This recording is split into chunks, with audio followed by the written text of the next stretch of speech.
नमस्कार साथियों, राम राम। स्वागत है आपका हमारे YouTube channel study path with Ritu पर। तो भाई, जैसे कि हमारा महिला एवं बाल अपराध चल रहा था और उसमें हमने आईपीसी की धाराएं जो हैं पार्ट फर्स्ट जो है वो हमने इसमें कर लिया था। उसमें हमने धारा 309 तक आत्महत्या का प्रयत्न तक पढ़ लिया था। तो यहाँ तक किसी को कोई दिक्कत हो तो एक बार कमेंट बॉक्स में बता देना। पीडीएफ आपको उपलब्ध करवा दी गई है। आज जो होगी वो हमारा आईपीसी की जो आगे की जो धाराएं हैं वो हम लेंगे, यानी कि पार्ट 2। क्योंकि ये ऐसे भाई बड़ा टॉपिक हो जाता है तो हम वो कि पढ़ने वाला भी बोर हो जाता है, तो इसलिए ये होता है कि इनको कई 2-3 भागों में डिवाइड कर देते हैं। आपके भी समझ में आ जाएगा और हमें भी कोई दिक्कत नहीं रहेगी। तो आज जो है शुरू करते हैं आगे। अगली धारा आती है हमारी गर्भपात कारित करना, यानी कि जब कोई गर्भवती स्त्री जो है उसका स्वेच्छा से गर्भपात कारित करवाया जाता है और यदि ऐसा गर्भपात उस स्त्री का जीवन बचाने के प्रयोजन से सद्भावपूर्वक नहीं किया जाए कि भाई अगर उसका जीवन बच रहा है कि अगर वो गर्भपात करवा रही है। कई बार ऐसी सिचुएशन आ जाती है कि भाई बच्चे को अगर हम नहीं उसका गर्भपात नहीं करवाते तो माँ की जान को खतरा रहता है। लेकिन अगर ऐसी सिचुएशन नहीं है तो आपका गर्भपात कराना क्या है? अपराध है, जिसके लिए आपको 3 साल का कारावास और जुर्माना अथवा दोनों से दंडित किया जाएगा। समझ गए इस चीज़ को कि अगर जो आप गर्भपात करवा रहे हो इससे माँ का जीवन बचाया जा सकता है और बच्चे का गर्भपात करवाना ज़रूरी है, अगर आपको डॉक्टर ने ये सजेस्ट किया है तो ही आपका क्या है, ये अपराध नहीं माना जाएगा, अन्यथा ये क्या होता है? अपराध होता है। आगे देखो, यदि स्त्री स्पंदन गर्भा वो सिचुएशन होती है महिला की, वो स्थिति होती है जब बच्चा जो होता है वो हलचल करने लग जाता है अंदर, यानी कि उसकी जो माँ होती है वो महसूस करने लग जाती है बच्चे की धड़कन को। तो वो जो अवस्था होती है उसे बोलते हैं स्पंदन गर्भा, यानी कि गर्भ में बच्चे की हलचल को महसूस करना। अगर ऐसी अवस्था है तो 7 वर्ष तक का कारावास या जुर्माना, कि भाई अगर बच्चा अंदर पेट में माँ के हलचल करने लग गया था तो उसके बाद में आपने गर्भपात कारित करवाया तो उसके लिए 7 साल का कारावास और जुर्माना दोनों से दंडित किया जा सकता है। यह मामला आपका संज्ञेय माना जाएगा और जमानती होगा। इस अपराध की सुनवाई प्रथम वर्ग मजिस्ट्रेट करता है। ठीक है, समझ गए इस सिचुएशन को। अगली धारा आती है धारा 313। 313 क्या कहती है कि जो 309 के बाद की जो धाराएं हैं गर्भपात से संबंधित ही मिलेंगे आपको। स्त्री की सम्मति के बिना, यानी कि स्त्री की सहमति नहीं है, उसके बाद आपने गर्भपात कारित करवाया है उसकी मर्जी के खिलाफ या उसे पता ही नहीं है, यानी कि गर्भवती स्त्री की सहमति के बिना, या चाहे वह स्त्री स्पंदन गर्भा हो या नहीं हो, चाहे आप उसकी भाई बच्चे की हलचल उसको महसूस हो रही हो चाहे नहीं हो रही हो, चाहे वो बच्चा 1-2 महीने का ही हो, और आपने उसकी सहमति के बिना, माँ की सहमति के बिना उसका गर्भपात करवाया तो क्या है? अपराध है ये। और इसके लिए अपराधी जो है उसको आजीवन कारावास, यानी कि 10 साल तक का कारावास या जुर्माना या दोनों से दंडित किया जा सकता है। यह मामला संज्ञेय माना जाएगा और जमानती होगा। इसकी सुनवाई सेशन न्यायालय में होगी। ठीक है, जो चीज़ समझ में नहीं आती है वो आप एक बार कमेंट कर देना, मैं उसको टेलीग्राम पे अच्छे से समझा दूंगी। गर्भपात करने के आशय से किए गए कार्यों द्वारा कारित मृत्यु, यानी कि गर्भपात करने के आशय से कि भाई आप गर्भपात करना चाहते हो, ठीक है, तो इससे अगर मृत्यु कारित हो जाती है महिला की तो क्या होता है कि गर्भवती स्त्री की गर्भपात के दौरान मृत्यु हो जाती है तो इसके लिए अपराधी को 10 साल का कारावास, जुर्माना या दोनों से दंडित किया जाएगा। यह मामला संज्ञेय और जमानती है। इसकी सुनवाई भी सेशन न्यायालय में की जाती है, यानी गर्भपात के दौरान अगर महिला की मृत्यु हो जाती है तो ये भी अपराध है। यदि यह कार्य स्त्री की सहमति के बिना अगर हो रहा है ना तो उसके लिए आजीवन कारावास सभी, अन्यथा तो 10 साल की सजा है। अगर उसकी सहमति के बिना हो रहा है तो उसकी मृत्यु हो जाती है तो क्या है? आजीवन कारावास और जुर्माना दोनों से दंडित किया जाएगा। अब देखो धारा 315 क्या कहती है कि शिशु का जीवित पैदा होना, कि ये शिशु का जीवित पैदा होना रोकना, कि उसे पैदा नहीं होने देना, या जन्म के तुरंत बाद, जन्म के बाद उसकी मृत्यु कारित करने के लिए जो काम किए जाते हैं वो भी अपराध हैं। जैसे किसी नवजात को यदि जन्म लेने से रोकना या जन्म के पश्चात उसकी मृत्यु कारित करने के आशय से किया गया कार्य जिसके लिए 10 साल का कारावास है, जुर्माना या दोनों से दंडित। यह मामला आपका संज्ञेय होगा और अजमानतीय होगा। इस अपराध की सुनवाई सेशन न्यायालय में होती है, यानी कि आप उसको जन्म ही नहीं लेने दे रहे हो, पैदा होने से ही रोक रहे हो, या फिर उसके पैदा होते ही उसकी मृत्यु कारित कर देते हो, उसे मार देते हो, तो वो अपराध है। उसके लिए सजा आपको बताई दी है। और इनमें ये भी पूछ सकते हैं कि ये संज्ञेय अपराध है या जमानतीय है, अजमानतीय, तो इन चीज़ों को भी ध्यान रख लेना।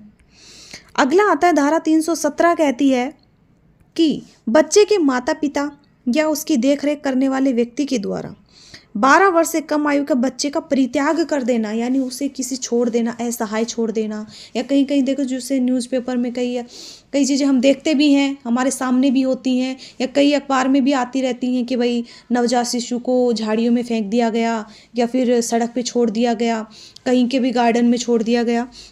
तो उसके लिए क्या है, यदि किसी बच्चे को 12 वर्ष की कम आयु से पहले घर से निष्कासित करना, पूर्णतया परित्याग कर देना या छोड़ देना अपराध है। इसके लिए 7 वर्ष का कारावास, जुर्माना या दोनों से दंडित। यह मामला आपका संज्ञेय और जमानतीय होगा। इस अपराध की सुनवाई प्रथम वर्ग का मजिस्ट्रेट करता है। ठीक है, क्लियर है सभी को यहाँ तक। नेक्स्ट आती है धारा 318। धारा 318 कहती है कि मृत शरीर के गुप्त व्ययन द्वारा जन्म छिपाना, यानी कि बच्चे की मृत्यु हो गई है, ठीक है, और आप उसको छिपा रहे हो, समझ रहे हो, यानी कि आप किसी को पता ही नहीं चलने दे रहे हो कि बच्चे की मृत्यु हो गई है, या फिर उसको आप उससे पहले ही उसको कि भाई मैं किसी को पता ही नहीं चलने दूं और बच्चे का वो नामो निशानी मिटा दिया कि भाई बच्चा पैदा ही नहीं हुआ। जैसे जब कोई किसी शिशु के मृत शरीर को गुप्त रूप से गाड़ कर, भाई बिना किसी को बताए, चाहे वो शिशु का मृत्यु उसके जन्म से पहले हो या उसके बाद, कि भाई जन्म से पहले उसकी मृत्यु हो गई हो, मान लीजिए जैसे 7वें 8वें महीने में एमएचओ डिलीवरी हो जाती है उस टाइम पे, या जन्म के तुरंत बाद उसकी मृत्यु हो जाती है और आप किसी को बताते नहीं हो, गोपनीय रूप से उसे मान लो मिटा देते हो या गाड़ देते हो, तो ऐसे शिशु के जन्म का साक्ष्य छिपाना, कि आपने शिशु के जन्म का साक्ष्य छिपाया है कि बच्चा हुआ था, तो ये क्या है, अपराध है। और इसके लिए आपको 2 वर्ष का कारावास या जुर्माना से दंडित किया जाएगा। यह संज्ञेय और जमानती अपराध है।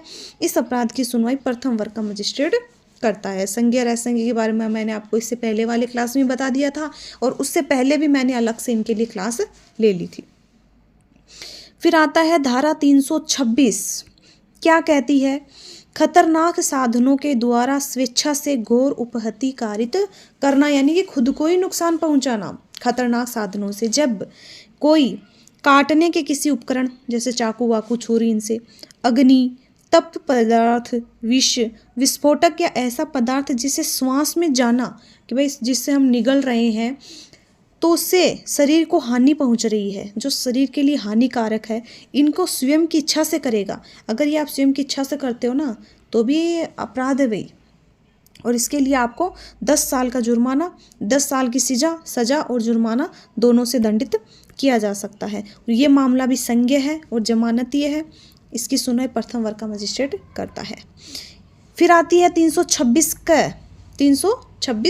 क, तेजाब के प्रयोग के द्वारा, भाई तेजाब का इस्तेमाल करके जानबूझकर मैं खुद को नुकसान पहुंचा रहा हूं या फिर घोर उपहति कारित कर रहा हूं। जैसे जब कोई भी किसी व्यक्ति के किसी भाग पर तेजाब फेंकता है या उसे आंशिक क्षति पहुंचाता है, विकलांग कर देता है, असहाय कर देता है, उसे जला देता है, तेजाब पिलाकर उसके साथ घोर उपहति कारित करता है, यानी अपराध कारित करता है, तो उसे आजीवन कारावास यानी कि 10 साल की सजा, या पीड़ित को भुगतान, जैसे जिसको जलाया गया है, जिसको पिलाया गया है, उसको भुगतान के लिए जो जुर्माना तय होगा वो, या दोनों से दंडित किया जा सकता है। यह संज्ञेय व अजमानतीय है। इसकी सुनवाई सत्र न्यायालय में होती है। यानी कि ऐसा प्रयास करता है तेजाब का प्रयोग कि भाई जानबूझकर किसी को पिलाना, किसी पर फेंकना, उसके लिए 10 साल की सजा। एक आता है देखना 326 ख, ये मिलती जुलती हैं, इनके सिर्फ शब्द एक दूसरे हेरफेर रहेंगे। जैसे तेजाब फेंकना या फेंकने का प्रयास करना, इसमें सिर्फ प्रयास किया गया है। जब कोई भी किसी व्यक्ति के किसी भाग पर तेजाब फेंक कर स्थायी आंशिक क्षति, विकलांग या असहाय बना देता है उसे, तो इसके लिए 5 साल का कारावास यानी कि अधिकतम 7 वर्ष, जुर्माना या दोनों से दंडित किया जा सकता है। संज्ञेय व अजमानतीय होगा और इस अपराध की सुनवाई सत्र न्यायालय में होती है। अब आती है भाई महिलाओं के लिए मोस्ट इम्पोर्टेंट धारा आती है, जिससे बहुत ही ज़्यादा क्वेश्चंस पुटअप होते हैं। ये आती है धारा 354। ठीक है, इसमें सज़ा भी पूछी जाती है। 354 कै ख ग इनके बारे में भी पूछा जाता है, तो इन चीज़ों को तो ध्यान से पढ़ लेना। जैसे धाराओं में आईपीसी में जैसे 354 वगैरह हैं, हत्या वाली धाराएं हैं, आत्महत्या वाली हैं 309, तो ये जो धाराएं हैं 376 आएंगी, ये इंपॉर्टेंट हो जाती हैं भाई। जैसे 354 क्या कहती है कि स्त्री की लज्जा भंग करने के आशय से उस पर हमला करना या आपराधिक बल का प्रयोग करना, किसी महिला की लज्जा भंग या मर्यादा का उल्लंघन करना, जिस मान जैसे मर्यादा का उल्लंघन, जैसे वो अपने आप को लज्जित महसूस करती हो, ये उसकी गरिमा का उल्लंघन हो, तो ये क्या है, एक दंडनीय अपराध है जो संज्ञेय व गैर जमानतीय होगा, यानी कि इसमें जमानत नहीं मिलेगी भाई, जिसके लिए न्यूनतम 1 वर्ष तथा अधिकतम 5 वर्ष की सजा या जुर्माने का प्रावधान है। इस धारा से संबंधित मामलों की सुनवाई है वो कोई भी मजिस्ट्रेट कर सकता है। अगली धारा आती है 354 कै। 354 कै क्या कहती है, यौन उत्पीड़न के लिए दंड। यह धारा लैंगिक यंत्रणा जैसे यौन उत्पीड़न है उससे संबंधित है। 354 कै जैसे शारीरिक संबंध बनाने का प्रयास करना या अवांछनीय यौन संपर्क बनाने का प्रयास करना, यौन संबंध बनाने की मांग करना, महिला की इच्छा के विरुद्ध अश्लील साहित्य भेजना या उसे दिखाना, महिला की शारीरिक बनावट व अभद्र कि भाई उसकी शारीरिक बनावट पर अभद्र टिप्पणियां करना, सीटी बजाना, ये लड़के ध्यान रख लो, सीटी बजाना धारा 354 कै के तहत अपराध है। इसके लिए 1 वर्ष की सजा, जुर्माना या दोनों से दंडित किया जाएगा। इससे संबंधित मामलों की सुनवाई भी कोई भी मजिस्ट्रेट कर सकता है। ठीक है, ये आती है 354 कै। 354 ख क्या कहती है कि निवस्त्र करने के आशय से महिला पर दैंडिक बल का प्रयोग करना, यानी कि यदि कोई पुरुष है वो महिला या लड़की को जबरदस्ती निवस्त्र करने का प्रयास करता है, ये कहते हैं ना कि उसकी इज्जत उछालने का प्रयास करता है, तो यह दंडनीय, संज्ञेय व गैर जमानती अपराध होगा। गैर जमानती अपराध 354 ख, जिसके लिए न्यूनतम 3 वर्ष की सजा या अधिकतम 7 वर्ष की सजा व जुर्माना दोनों से दंडित किया जाएगा। महिला को कहीं भी निर्वस्त्र करने की कोशिश की जाती है, उसमें न्यूनतम 3 वर्ष की, अधिकतम 7 वर्ष की सजा का प्रावधान है। अब 354 कै जो थी उसमें 1 वर्ष की सजा थी, क्योंकि उसमें सिर्फ प्रयास किया जा रहा था। ठीक है, और इसमें निवस्त्र करने के आशय से निवस्त्र करना किया जाता है, उसका प्रयास किया जाता है, तो वो गैर जमानती होगा भाई। अगली धारा आती है 354 ग। 354 ग क्या कहती है, ताक झांक करना। यदि कोई पुरुष महिला या लड़की को निजी कृत्य करते हुए, कि भाई उसकी निजी जो एक्टिविटी है वो करते हुए उसको टकटकी लगाकर देखता है, महिला की इच्छा के विरुद्ध उसकी फ़ोटो खींचता है, फ़ोटो को अपने पास या उसको सार्वजनिक कहते हैं ना कि फेसबुक पे छोड़ना, उसको पब्लिक कर देता है, तो ये दंडनीय संज्ञेय अपराध होगा, जमानतीय होगा, जिसके लिए पहली बार अगर ऐसा अपराध किया जाता है तो उसे 3 साल की सज़ा, और एक बार में नहीं मानता है तो दोबारा अगर वह ऐसा काम करता है उसको 3 से 7 साल की सज़ा और जुर्माना दोनों से दंडित किया जा सकता है, कि या तो सज़ा देगा या जुर्माना या फिर दोनों से ही। इन मामलों की सुनवाई भी कोई भी मजिस्ट्रेट कर सकता है। अब देखो, इसी में एक इम्पोर्टेंट बात कही गई है 354 ग में कि जब पीड़िता जो है वो अपनी फ़ोटो, इसमें थोड़ा करेक्शन कर लेना, जब पीड़िता अपनी फ़ोटो का कोई कार्य जो है, कि वह जो पीड़िता जो हमारे अब फ़ोटो जो है खुद की सहमति से खिंचवाती है, कि जब पीड़िता जो है फ़ोटो का कोई कार्य की सहमति दे देती है कि भई आप फ़ोटो खींच लो, परंतु उसका प्रसार करने के लिए वो मना कर देती है कि आप किसी तीसरे को मत बताना, और फिर भी अगर वो फ़ोटो पब्लिक हो जाती है तो ये भी क्या है, अपराध माना जाएगा। इसी के तहत ताक झांक वाले 354 ग ही लगेगी उसके ऊपर, कि उस स्त्री की सहमति के बिना, उस लड़की की सहमति के बिना अपने फ़ोटो को प्रसारित किया हो। फिर आता है धारा 354 घ। धारा 354 घ क्या कहती है कि पीछा करना।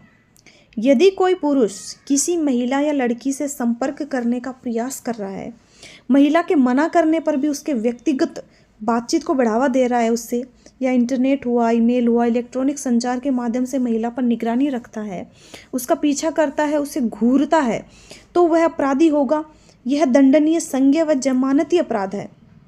संज्ञेय व जमानतीय है। इसके लिए पहली बार अगर वो ऐसा काम करता है तो 3 साल की सज़ा, दूसरी बार करता है कि भाई एक बार करता है तो कोई दिक्कत नहीं है, वो जमानती माना जाएगा और 3 साल की सज़ा है। दोबारा फिर ऐसा करता है, जो लातों के भूत होते हैं वो बातों से नहीं मानते, तो दोबारा ऐसा करेगा तो वो गैर जमानती होगा। भाई देख लो, गैर जमानती होगा, जमानत नहीं मिलेगी, 7 साल की सज़ा, या दोनों से उसे दंडित किया जा सकता है। इस मामले की सुनवाई भी कोई भी मजिस्ट्रेट कर सकता है। तो ये इंपॉर्टेंट धाराएं हैं भाई, ध्यान दे लेना। 354 क ख ग घ। इसमें ये देखो कि धारा 354 एक तो 354 क या 354 ए भी बोल सकते हैं इसे, 354 ख, 354 बी बोल दो, 354 ग, 354 घ, यानी कि A B C D, 354 A B C D. और 509 का उद्देश्य जो है महिलाओं की सुरक्षा और उनकी गरिमा को सुरक्षित रखना होता है। कि ये जो धाराएं हैं ये महिलाओं से संबंधित हैं, उनकी गरिमा से संबंधित हैं। उनके साथ किसी प्रकार का जो ऐसा कृत्य किया जाता है, ताक झांक करना, पीछा करना, सीटी बजाना या फिर उन्हें फोर्स करना, तो ये जो धाराएं हैं वो उनकी गरिमा को बनाती हैं। अगली धारा आती है धारा 362। धारा 362 क्या कहती है भाई? अपहरण, यानी कि जब कोई किसी व्यक्ति को किसी स्थान से जाने के लिए बल द्वारा विवश करता है, या मान ली उसे प्रवंचनापूर्ण यानी कोई साजिश करके उसे उत्प्रेरित करता है, तो वो अपहरण माना जाता है। और अपहरण में भी शायद 10 साल की सजा है। ठीक है, ये सजा मैं आपको देखिए टेलीग्राम पे बता दूंगी। अगली धारा आती है 366। 366 क्या कहती है कि विवाह करने को विवश करने के लिए, विवश करना, किसी स्त्री का विवाह आदि के उद्देश्य से अपहरण करना, ठीक है, या बहला फुसलाकर उसे ले जाना, उसके साथ गलत संबंध बनाना, या किसी स्त्री को विवाह करने के लिए विवश करने के लिए 10 साल के लिए सजा है, जुर्माना या दोनों का दंड का प्रावधान है। यह है जो मामला है संज्ञेय है और अजमानती होगा। कोई इसकी जो सुनवाई सेशन न्यायालय में की जाती है, यानी कि विवाह करने के लिए उसको विवश करना और किसी स्त्री को उकसाना विवाह करने के लिए। ठीक है, ये आती है धारा 366। अगली आती है धारा 366 क, वो थी 366, यह है 366 क। अप्राप्त व्यय लड़की का उपापन करना। भाई अप्राप्त व्यय लड़की यानी कि जो 18 साल से कम उम्र की है, कि जब कोई 18 वर्ष से कम आयु की जो अप्राप्त व्यय लड़की होती है उसको अन्य व्यक्ति से संबंध बनाने के लिए विवश करना, उसे किसी स्थान से जाने को या कोई कार्य करने को किसी भी साधन के द्वारा उसे उत्प्रेरित करना, उसके बल द्वारा प्रयोग करना कि भाई तू ये काम करवाना, ये कर देंगे, डराना धमकाना, जिसके लिए क्या है कि 10 साल कारावास है, जुर्माना या दोनों से दंडित किया जा सकता है। यह मामला संज्ञेय होगा और अजमानतीय होगा। इस अपराध की सुनवाई सेशन न्यायालय में होती है। ठीक है, क्लियर है सभी को? 366 क। 366 ख क्या कहती है कि विदेश से लड़की का आयात करना। कि 366 क जो है वो अलग थी, 366 ख कहती कि विदेश से लड़की का आयात करना, यानी कि उसे लेके आना। कि कोई 21 वर्ष से कम आयु की किसी लड़की को भारत के बाहर मान ले कोई भी देश से आयात करके, यानी उसे खरीद करके यहाँ लेके आता है और उसके साथ गलत संबंध बनाने के लिए उसे लेके आता है। मान लो उसका आयात निर्यात, मान लो उसे लेके आता है कि भाई उससे मैं ये व्यापार करवाऊंगा, या उसके मान लो जो भी वेश्यावृत्ति का जो धंधा होता है वो करवाता है, या उससे गलत संबंध बनाता है, तो उसके लिए 10 साल का कारावास है, प्लस में जुर्माना या दोनों से दंडित किया जा सकता है। संज्ञेय होगा, अजमानती होगा, सुनवाई सेशन न्यायालय में होगी। धारा 372 क्या कहती है भाई? धारा 372 कहती है कि वेश्यावृत्ति के प्रयोजन के लिए अप्राप्त व्यय को बेचना। अप्राप्त व्यय का मतलब समझ गए होंगे आप, 18 साल से कम उम्र के जो होते हैं उनको। तो वेश्यावृत्ति के प्रयोजन के लिए किसी को बेचना और खरीदना, ये जो शब्द हैं इनको याद रख लेना, बेचना और खरीदना। अब धारा आ जाए कि वेश्यावृत्ति के प्रयोजन के लिए जो लड़कियां होती हैं उनको खरीदना जो है कौन सी धारा में है, 373 में। बेचना आ जाए तो 372 में। तो जब कोई 18 वर्ष से कम आयु की महिला को वेश्यावृत्ति या किसी अन्य व्यक्ति से गलत संबंध बनाने के लिए दुराचारिक प्रयोजन के लिए उपयोग करता है या बेचेगा या उसे भाड़े पर देगा तो 10 साल का कारावास होगा, जुर्माना व दोनों से दंडित किया जाएगा, संज्ञेय व अजमानतीय होगा और इस अपराध की सुनवाई सेशन न्यायालय में होती है। अगली धारा है वेश्यावृत्ति के प्रयोजन के लिए अप्राप्त वे जो लड़की है उसको खरीदना, यानी कि इसमें तो उसे बेचा जा रहा है, 372 में उसे बेचा जा रहा है और 373 में उसे खरीदा जा रहा है। तो ये जो धाराएं हैं ये वेश्यावृत्ति से संबंधित हैं, 2 धाराएं। तो ये जो है भाई हमारे 373 तक की धाराएं हैं महिला और बच्चों से संबंधित, वो कंप्लीट है। अगली धाराएं होंगी जो इम्पोर्टेंट ही आती है वही धारा महिला और बच्चों से संबंधित, वो महिलाओं से संबंधित धाराएं हैं। तो वो आएगी बलात् संघ से संबंधित, बलात् संघ से संबंधित 375, 376 कै ख ग, उसमें भी काफ़ी सारी धाराएं हैं, बहुत ही हैं। और ये जो है ये हम अगले सेशन में पढ़ेंगे और अगले सेशन में हो सकता है मैं आपकी आईपीसी कंप्लीट ही करा दूँ। तो ये जो है इनको अच्छे से पढ़ना भाई, 2 सेशन हमारे हो जाएंगे। आईपीसी के फर्स्ट करवा दिया था आपको, ये सेकंड हो गया है। इसमें 354 वाली धाराएं और सजा ही, इनको अच्छे से पढ़ लेना।